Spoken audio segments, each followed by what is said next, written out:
Hi guys, this is Christian Murray, co-publisher of the Queen's Post. Today I'm going to be talking to Curtis Sliwa. He's a Republican candidate to be the next mayor of New York City. We talk about his law and order platform, how he founded the Guardian Angels in the 1970s, a group that has focused on law and order since its founding and is in many nations around the world. Now, our conversation gets into issues like congestion pricing. He's opposed to it. We talk about the borough-based jails, with one proposed for Forest Hills or Kew Gardens, and how he opposes it and would block it if he were to become mayor. We also talk about critical race theory in schools. We also talk about specialized high schools and gifted and talented classes. Yes. Okay. All right. So we'll get the ball rolling. Over the years, I'm very familiar with you. I used to drive to Newsday and I used to hear Curtis and Kirby in the morning. And so I know your story and the John Gotti story and all the rest of it. But, clearly there's a lot of people that don't know you, especially new people in Queens from other parts of the country or other parts of the world. So can you sort of give people a bit of a rundown as to who you are? I mean, I know you grew up in Brooklyn in the 60s and the 70s. Can you just give people a bit of a rundown and the Guardian Angels, etc.? Sure. I'm originally from Canarsie, Brooklyn. In fact, that's where I am as we speak, doing this podcast with you, dealing with prostitution issues in nearby East New York that are just rampant now. It's like a red light district. So it's problems in growing up and problems eventually of when I moved to the Bronx to become a night manager of Mickey D's McDonald's in the 70s. That caused me to create what now is the worldwide Guardian Angels in 13 countries, 130 cities, and has been active now for 42 years. Mm-hmm. But it didn't just happen overnight. I had a long history of volunteer service and cleanup campaigns, ran one of the first recycling centers before there was even the term ecology or recycling that had been created. And then eventually ended up in the Bronx, a place that I wasn't born, but in which people were fleeing in the 1970s because of all the problems that were taking place. I don't think people realize we had 300,000 people flee New York City last year. There was 1 million people who fled New York City in the 70s. There was arson, there was abandonment, there was street gangs, especially throughout the Bronx and Brooklyn. And I had to take the subways late at night. And at times, people would try to come up and mug me, and I was able to fight back, but a lot of other people weren't. And that's when I made the determination to put all of my energies after hours into patrolling the subways. And I thought, wow, this is going to be a great idea. People are really going to love this, like all the other things I've done. I couldn't have been more hopelessly wrong. I was given a scarlet letter. He's a vigilante. The Hells Angels, Ed Koch, who was the mayor at that time, vilified us. And 13 years later, I've been arrested 76 times for all kinds of charges from the police who had been motivated to do everything they could within their powers to stop us, even by arresting us and harassing us. And then Rudy Giuliani gets elected mayor. He says, no, we're going to embrace the Guardian Angels. They're the best of what New York can produce amongst the Black, Hispanic, Asian, and white community, males and females.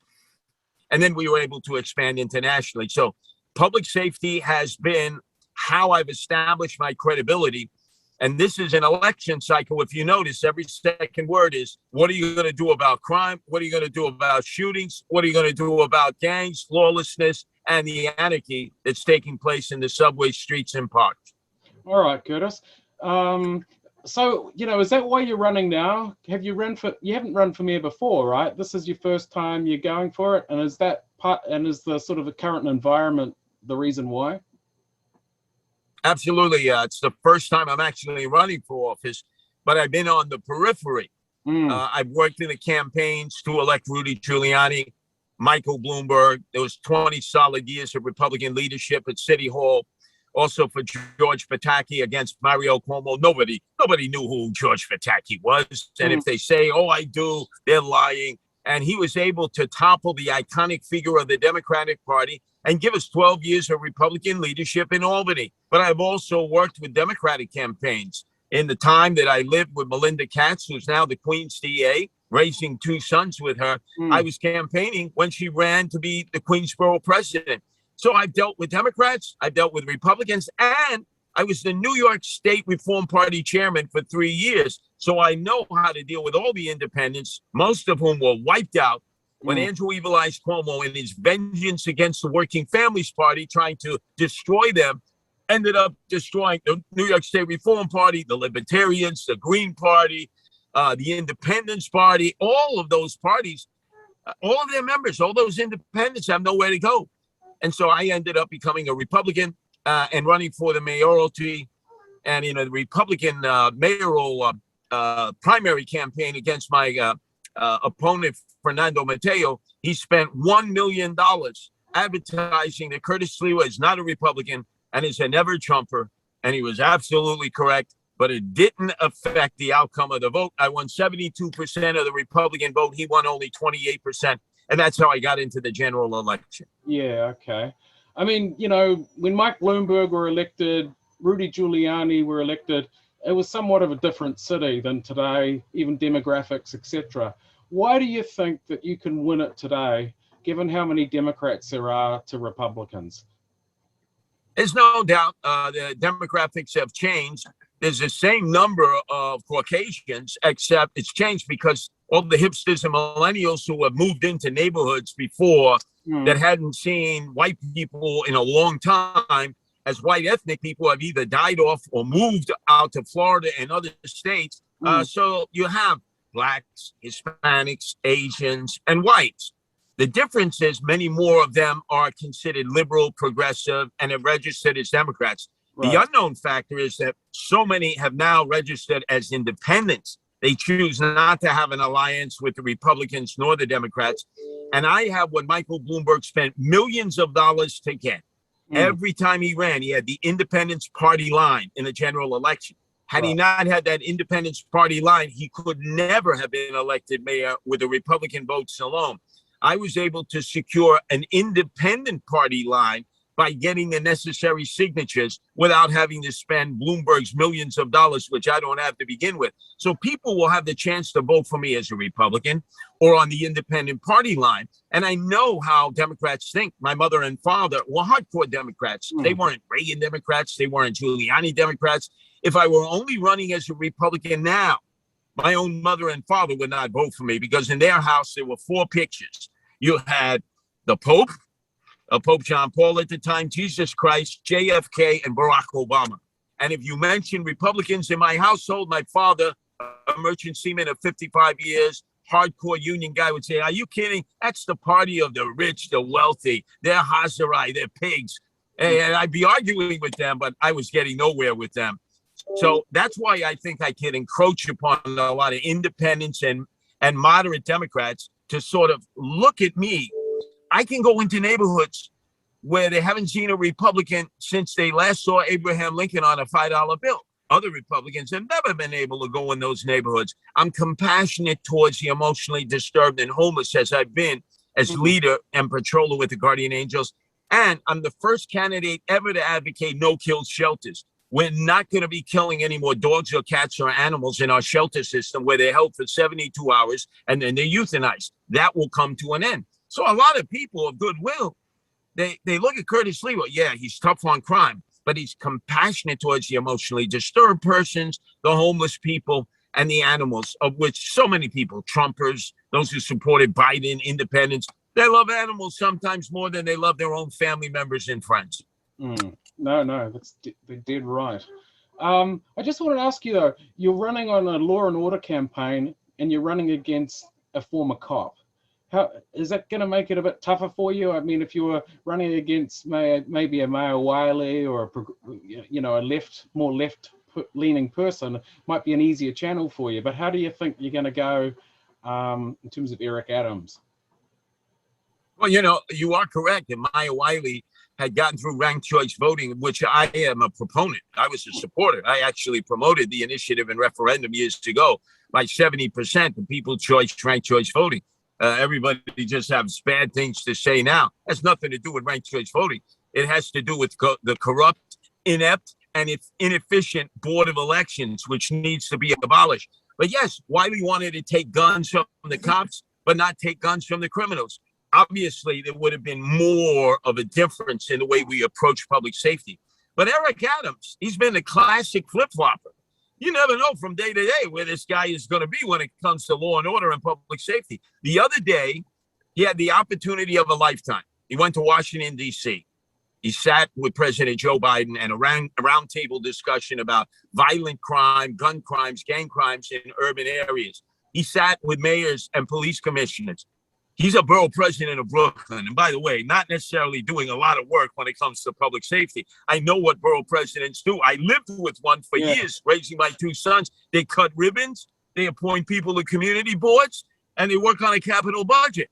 It's almost a ceremonial job. So I would say to Eric Adams, you didn't deserve to be in Washington. By the way, I'm a victim of gun violence, having been shot 5 times on the orders of John Gotti Sr., the John Gotti Jr., and the Gambino crime family. And I have chapters in all these cities that have these gun violence situations across America. So I would have thought I would have earned a place there, but I think that was all political. And then when he leaves the meeting, President Joe Biden, who is so generous to urban areas and large cities, offering $350 billion of the cut of the $1.9 trillion COVID-19 relief bill to hire cops. What did de Blasio say twice? No. What did Cuomo say? He never even brought it up. And then Eric Adams gets out of the White House, says no. Then in typical Eric Adams form, within 48 hours after I hit him hard on it, how can you be law and order? You don't want to hire cops with money that the president is offering for that. How many times do you go to Washington with your hat in your hand begging for money and you say, like Schumer says, we give $2 to Washington, we only get $1 back, and you say no. And now all of a sudden he's had another epiphany. Oh yeah, I would accept the money and I would hire cops. I don't know who Eric Adams is when it comes to public safety because he flip-flops. He's on every side of every issue when it comes to public safety, and I've known him for 40 years. I mean, a year ago, Curtis, we had the Black Lives Matter movement, and then we had a lot of council members, calling for, defunding the cops or reducing their budget. What were your thoughts on the Black Lives Matter movement and sort of what followed in terms of like progressive council members calling for cuts to the budget? Yeah, well, I would ask, how's that defund the police movement worked out? Huh? All the violent crime, all the gangs and their revenge shootings that have just made it so much more unsafe in inner city areas. I mean, the people who are being impacted the most are people of color.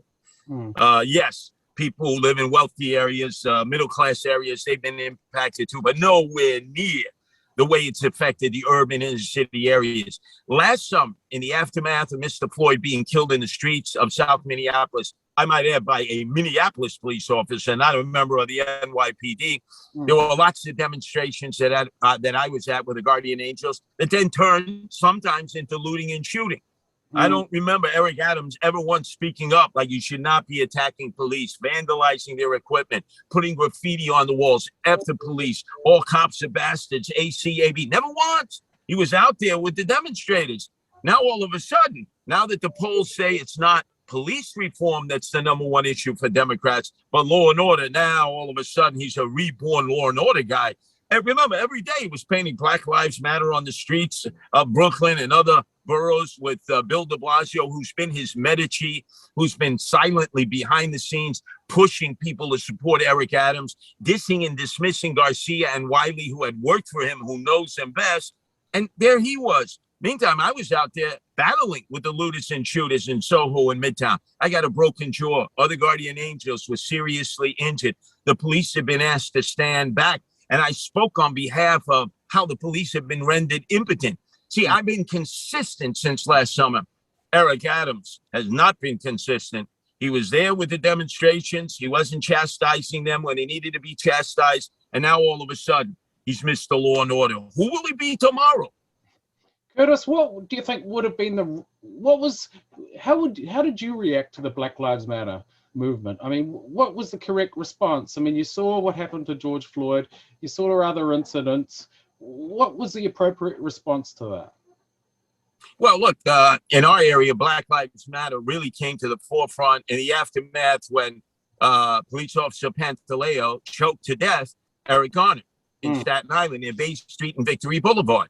Yeah. And I was opposed to him using that chokehold. But Black Lives Matter began their series of demonstrations by not requesting a permit. They just started running into the streets, blocking traffic, going in whatever direction they wanted to. And I, who have been a veteran of the anti-war years, going back into the 70s, when Richard Nixon was elected, when I had supported George McGovern, and I even went to Washington 1 million strong to protest against the war at his inauguration. You had to have marshals back then, your own marshals, to control members of your own demonstration. The police always stayed on the periphery in case things got out of hand, and you had to have a permit to march. Not difficult to get. And if all of a sudden, and the NYPD or one police plaza wouldn't give you the permit overnight, you always had people like Norman Siegel and other civil libertarians who would go to court on your behalf, and you would get your permit. Yeah. I did not like the fact that all of a sudden you could just take to the streets and there would be chaos. And then from that, there were problems, attacks on the police, attacks on other cities, vandalizing, and it's just escalated ever since. Now, there were points that Black Lives Matter made, but I don't think most people understood the political organization that it was and is in terms of its origin, its birth, its background, its history, its platform. And I think increasingly more people have begun to recognize that it's not simply in reaction to police brutality against people of color. And I would also speak on behalf of the Latino community. If you're a Latino or Latina, you say, hey, what about us brown people? Can we say that brown lives matter? And all of a sudden it's no. You can't say that brown lives matter. You can't say that white lives matter or Asian lives matter. You know, you have to only say Black lives matter. You can't say all lives matter. It's like, excuse me, all lives do matter. I don't want to see anybody killed. I want everyone to have a prosperous life, a safe life, to be able to conduct their activities as they seem fit, as long as it's legal. Right. Okay. Fair enough. Curtis, in Queens, homeless shelters have been a bit of a big issue. You know, in Western Queens, Long Island City, Astoria, Sunnyside, over there in Bob Holden's district and Glendale, Maspeth area. What are your thoughts on homeless shelters and how can it be improved, you know, to house these people and keep, you know, residents happy in those areas? Well, I was in the initial round of demonstrations that were held by Robert Holden before he became the city councilman. He's always been a community activist and part of community board. So, you know, he really knew the neighborhood issues. We were outside that Days Inn in Maspeth, and there were hundreds of people saying, well, wait a second, nobody told us that they would repurpose this hotel to house single able-bodied men. You know, there should have been some transparency. And the Department of Homeless Services, run by Stephen Banks at the behest of Mayor de Blasio, they use no transparency. Overnight, all of a sudden, you end up with a shelter. Ozone Park has suffered a number of similar situations where, wait a second, are you telling me that all the men and women that are being repurposed there, rehoused there in shelters, that they were all originally from Ozone Park or nearby areas? That's not true, because that was the whole notion. 80 different shelters were to be built all over the city: Staten Island, Bronx, Queens, Brooklyn, Manhattan. And I say, okay, you're going to build a shelter. What kind of services are you providing? I've been to many of the shelters, especially the MICA shelters, which are specific to handling emotionally disturbed persons, which really should have hospital care and be receiving their medicines. At 10 o'clock at night, they have to be in to meet their curfew. They get kicked out the door at 7:30. Few, if any, services to deal with their alcohol problems, their drug addictions, their emotional, their mental disorders. All we're doing is warehousing them, putting them in neighborhoods where immediately it's the homeless people versus the neighborhood residents. And the city basically stands back. And if you happen to protest that a homeless shelter was shoved into your neighborhood overnight with no transparency, they said you're insensitive, you're a racist, whatever it is that Stephen Banks has whipped up to state. They have no program. And if you notice, they're spinning out of control. They moved the homeless men and women into COVID-19 hotels. Now they're trying to move them back to the shelters. Legal aid is blocking them. We got a mess when it comes to dealing with homeless people. I would do what was done years ago that Bloomberg stopped because he said it costs too much money. But it was not money that you were throwing away, wasting, and not helping these these people who need our help. There was a Camp LaGuardia up in Orange County for single able-bodied men. It started during the Depression by Mayor LaGuardia. They would go up there. They would dry out from their alcohol or drug issues. They would learn a trade like it was Job Corps. They would manage a farm and take care of their own needs. And when they were fully repaired, mentally and physically, they would be brought back to the city and dropped off to wherever they wanted to. We need more of those kind of Camp LaGuardias around the upstate area. Would be more than happy to lease space to us because it's so empty. And there's been such an exodus from central New York and up in the mid-Hudson Valley. We have reservoirs up there. Why not have reservoirs of humanity so we can repair these human men and women, get them back on track, get them to be able to self-sustain instead of just warehousing them in shelters in neighborhoods in the city where they're just not wanted. Okay. All right. Now, how one thing that's become big in the United States right now is obviously race issues. And there's a lot of discussion about critical race theory across the United States. And I just wanted to get your sort of take on it in terms of New York City public schools. Do you think, what is your view in terms of critical race theory and in terms of maybe at public schools in New York City? Well, you know, for Eric Adams, it's like MC Hammer. You can't touch this. He hasn't even commented on that. It's too hot to handle for him, not for me. I have three sons who are in the public school system. Anthony, my oldest, who's in high school, Carter, who's in junior high school, and Hunter, my youngest, in elementary school. And I am an opponent of critical race theory. All it does is divide, it separates. It basically says, okay, if you happen to be Caucasian, you are a son or a daughter of privilege, and all of a sudden it creates divisions within and amongst the student community and the teachers who are teaching and the support staff and the parent volunteers. And I would say, rather than focus on critical race theory, because I would not want that in the curriculum, and it is mayoral control of the Department of Education, I would say do away with this humongous bureaucracy at the Department of Education that sucks up $33 billion, gives very little to the teachers in the classroom. People don't realize that teachers have to reach into their own pockets to buy supplies for the children that they're in charge of teaching. And now that children will be back in the classroom, unfortunately told that they have to wear masks along with the teachers, which is crazy. It certainly doesn't match the science or the analytics. But teachers are going to have to pay for some of these kids' supplies. With a $33 billion bulging budget for the Department of Education alone, why are teachers paying for supplies for their kids? And then obviously we would need to have a debate about critical race theory. And as mayor, I would certainly entertain the arguments, but everything I've seen would suggest to me that all that is going to do is create divisions amongst the students. It's not going to bring them together. Okay, fair enough. In terms of schools as well, you know, we talked about the issue of specialized high schools, gifted and talented classes. What, you know, some say that too leads to segregation of kids. What is your take on that? Well, I had my two youngest sons who tried to qualify for gifted and talented, and they didn't meet the muster.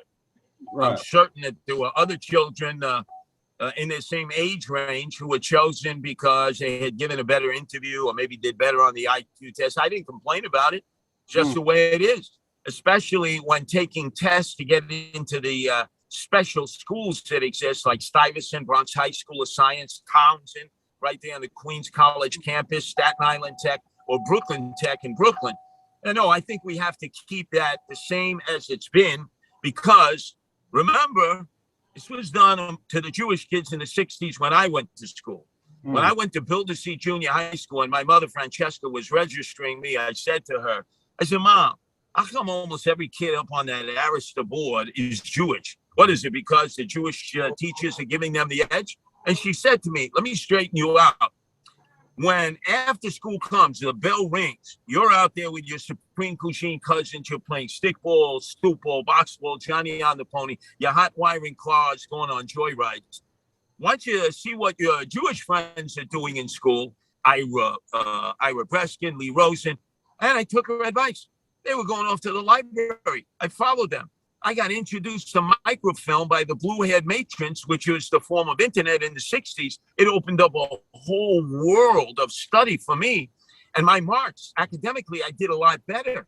So I would suggest you shouldn't have penalized the Jewish kids back then, which they tried to do by capping their entrances. And you can't do it to the Asian kids who play by all the rules, who are mustering up their money. They're getting tutors for their kids. They're studying the tests. They're doing well. So what do? You now say you played by the rules. You did everything we asked you to do. But guess what? Tough noogies, you're not going to qualify for the specialized schools. If you think there should be more specialized schools, we should do it. If you think there should be more gifted and talented, we should do it. But the real problem is Michael Bloomberg, again, no touch for the common men and common women, eliminated the SP classes in the junior high schools in a lot of the poorer performing urban inner city junior high schools. I went to SP, 3-year SP. Some kids, 2-year SP. What is that? What is SP? SP, it means, well, we used to say special people, but it didn't represent that. It just meant that you were on the fast track. So you got accelerated courses. So I was in a 3-year SP at Builder C Junior High School, but the really fast track kids were in 2-year SP. They skipped a year. And when the inner city schools were only having like 6 or 8 children of color who were qualifying in their junior high schools, what did billionaire Bloomberg do? He eliminated. He said, well, if they don't have like 16 or 20 kids, there shouldn't even be an SP class in junior high school.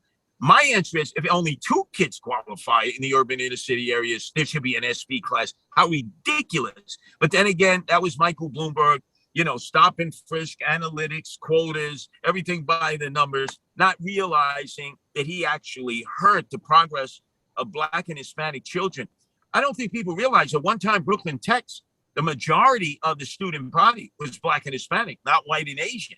And you eliminated all those SP classes in the junior high schools in the inner city. And then the feeder system, there was no feeder system any longer. So that can be repaired, but it shouldn't be undone. Okay. Another big issue in Queens, and you probably know it because I think your kids live in Forest Hills, is that jail at Kew Gardens. They're talking about building these borough-based jails. Mayor de Blasio, was a large person behind that. What would you do in terms of those borough-based jails? Would you close Rikers and build them as mayor, or how would you go about it?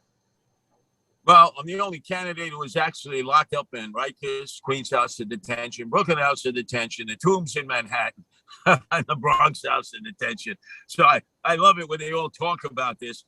The only time they've ever been there is for a visit. I actually got locked up. I know what it was like. I've been on Rikers, locked up on Rikers in a dormitory with 40 other guys awaiting a court process. I got to tell you, Rikers can be rehabbed. We don't need to close Rikers. There's plenty of empty cells. There's only about 6,000 inmates now, most of whom can't make bail, who are waiting either on Rikers or in the barge next to Hunts Point. You still got 13,000 empty spaces, some of them cells, some of them dormitories. What you do is spread it. Building C-74, C-76, as you rehab one spot, you move. This can function. But these community jails are going to cost billions of dollars. They want to build the one in Chinatown. They want to build the one right there in Regal Park. You can't do that. First of all, we don't have the money. We're going to be facing a $5 billion debt that de Blasio is saddling us with. Where are we going to get this money? Everybody likes universal, guaranteed income. Yang wanted to give away $1 billion a year, community jails that are going to cost billions. All I say is, with the best of intentions that these people might have, where are they going to get the money from? Because the money train from Washington is over. So, Curtis, would you block it then? Would you sort of say, hey, listen, this thing's over if you were to become mayor? In terms of Kew Gardens. Say that again, please. In terms of the borough-based jails, if you were to become mayor come January 1st, would you say we're tabling this is not going forward in terms of the borough-based jails? Oh yeah, and I use the simple answer is show me the money. Where's the money going to come from? Are we going to take it away from social services? Are we going to take it away from the school budget, the police budget? No, there's no money to take away. for the next 2 years, we're going to have $5 billion of debt, even more, because of the drunken sailor ways of Bill de Blasio and Corey Johnson, Speaker of the Council.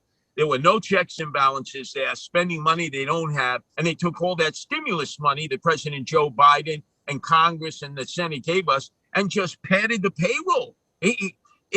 We're headed towards the same area we were in the 70s when I organized the Guardian Angels. We're going to be on the cusp of fiscal insolvency. I'm the only candidate who has proposed that we revive and take out of mothballs the Financial Control Board that was imposed upon the city by Governor Eucari. He had Felix Roatan representing Wall Street and the bankers. Victor Gottbaum, the unions. They pooled their resources. They saved the city. But then incoming Mayor Ed Koch had to account for every nickel, dime, and penny that he spent. He used to curse them to the high heavens. But we can't do it ourselves because we're spending money we don't have. So you need accountability.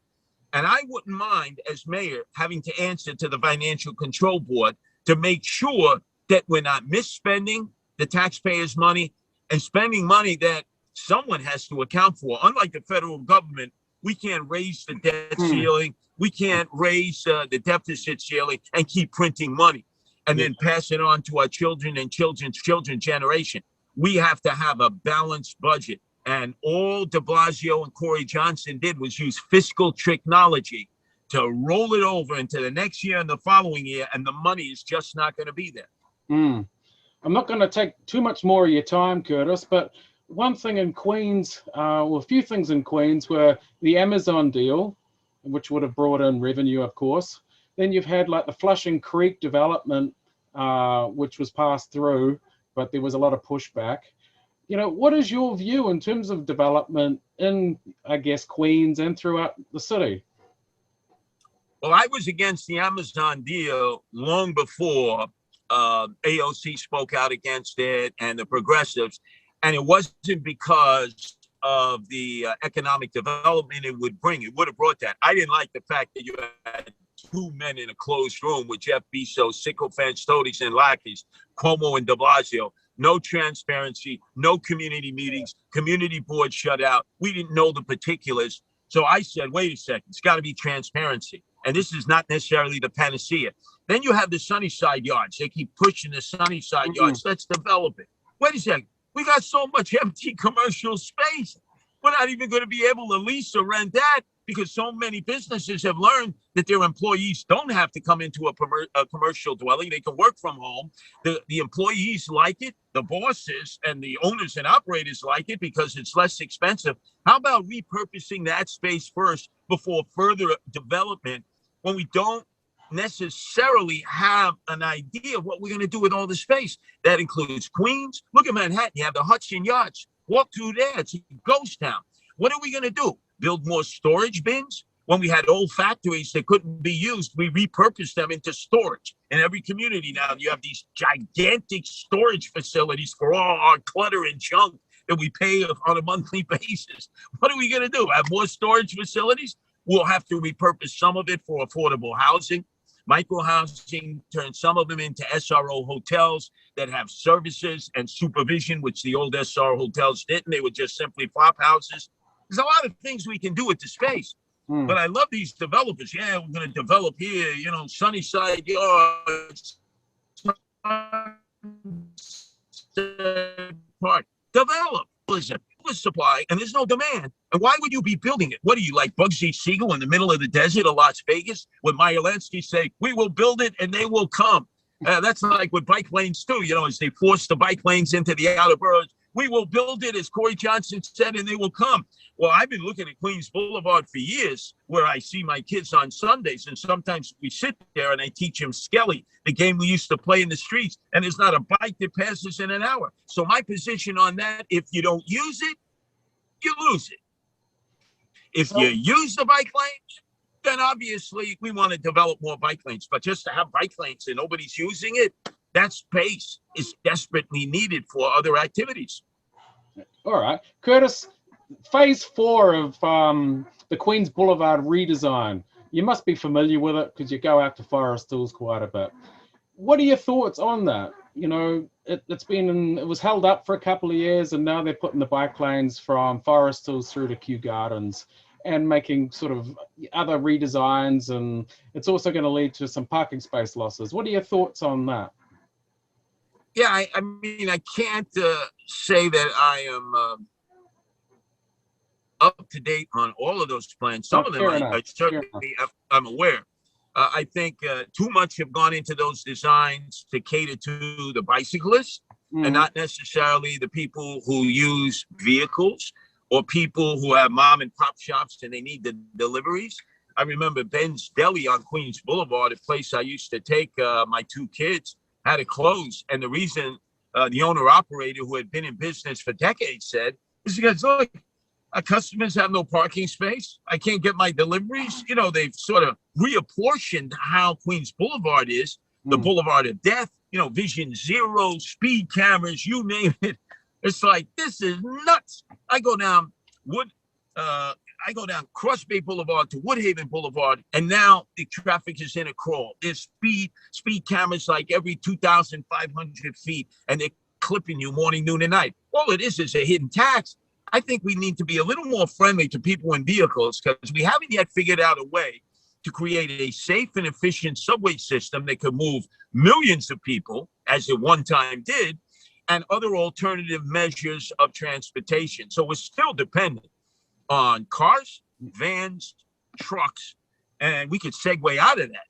But it doesn't mean because you reapportion an area specifically meant for bicycles or other elements of transportation, that's going to satisfy the needs of the population. Right. I mean, it has led to safety, though, right? In terms of pedestrian deaths and motorist deaths, you know, these changes on like Queens Boulevard, etc. Would you agree with that? Well, remember, we've neutered traffic control, traffic enforcement, both by the traffic enforcement agents who are under the supervision of the NYPD and the NYPD. We don't want them doing traffic stops. I would prefer that as opposed to all those speed cameras. I mean, first and foremost, New Jersey has gotten rid of their speed cameras, so has Long Island. It was proven it did not deter accidents or cause less accidents. In fact, it caused more accidents because people were pumping those brakes every time their app would say speed camera 250 feet. So let's be real. De Blasio has increased the speed cameras up to 2,000. He now has them running 24 hours a day. It's not meant to create safe streets. I would keep them around schools, but not through the rest of the streets where all of it is a hidden tax, another way to take money out of the pockets of people who desperately need it. And then they have the congestion pricing. What is that going to do to the Queens residents who want to drive into the city? How are they going to afford all of this? They're going to have to take a reverse mortgage just to drive their vehicle into the city of New York and Manhattan. So you'd have that scrapped, would you, Curtis? Excuse me? You'd scrap that, the congestion pricing. Oh, yeah. Yeah. Oh, yeah. Congestion. First of all, common sense says congestion pricing is meant to force people to use the subways. Let's be honest. That's really what it's meant. Because people can't afford congestion pricing, they still got to get into Manhattan. You want them to use the subways. I get it. Well, you got to make it clean. You got to get rid of the emotionally disturbed persons who live there and the homeless people who live there. And you have to stop the crime that's taking place there and the pervs who are always walking up to women and trying to prove to them they are not suffering from erectile dysfunction. And if you don't get control of your subway system, then all congestion pricing is a revenue raiser. And that's all this government does from the cradle to the grave, hitting you with fees, fines, taxes. We're the most taxed city and the most taxed state now in the nation. And that's not stemming the flow of the exodus to Florida, Georgia, North Carolina, South Carolina, Virginia, Tennessee, Texas. People at night are on their computers. They got one foot out the door if they can afford to leave. And others who have to continue to live here are cursing up a storm every time they get those advisories that they've been clipped with another ticket. Fair enough. Last question, Curtis. Queens. What do you think your mayoralty would be to Queens residents? My mayoralty to Queens residents, well, it'll mean a lot because I've spent a lot of time in my life there. When I came back from Chicago, where I spent my first 5 years in the south side of Chicago, because that's where my dad is from, we settled in Old Howard Beach. Mm-hmm. Then we were in Ozone Park, 88th and Boyd. As you had mentioned, when I was living with the Queensboro president, Melinda Katz at the time, we were raising 2 boys there. And I've just done a lot of patrolling in both the subway systems that crisscross Queens and in a lot of the neighborhoods. So I understand it is a teeming urban area with a lot of homeowners from so many places in the world that if I would have stopped tomorrow and tried to learn all the languages, it would take me a month of Sunday to do. With all the culture, all the culinary lights, you want to put full exposure onto Queens. In fact, I would suggest moving the United Nations back to Flushing Meadow Park.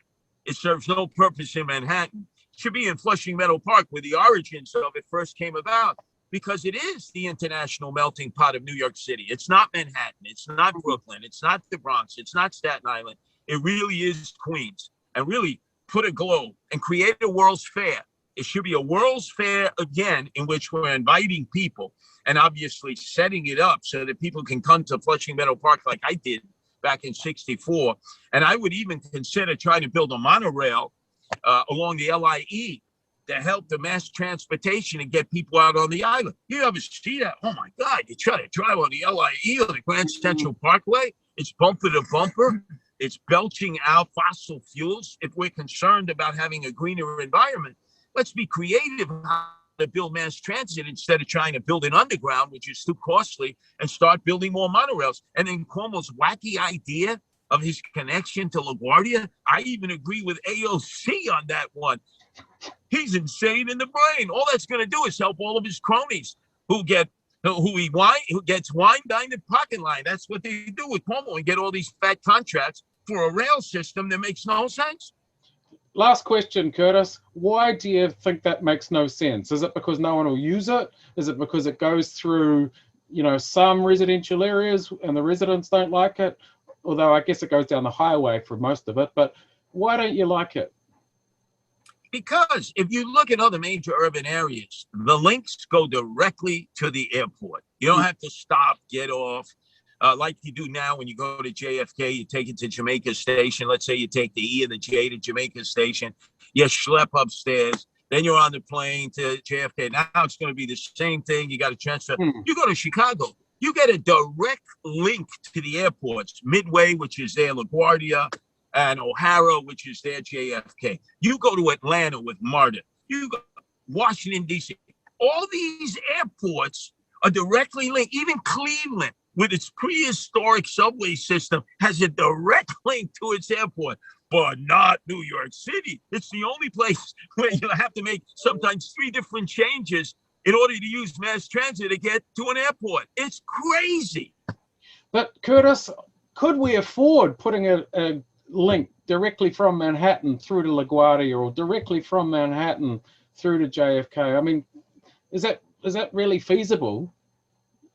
Oh, yeah, I think the number 7 train link could just be easily, the train would just go directly to LaGuardia. Look, you have it with the A train, right? The A train goes to Lefferts Boulevard, and then the A train that goes to Rockaway, the Irish Riviera, and then the A train that goes to Mott Avenue, Far Rockaway.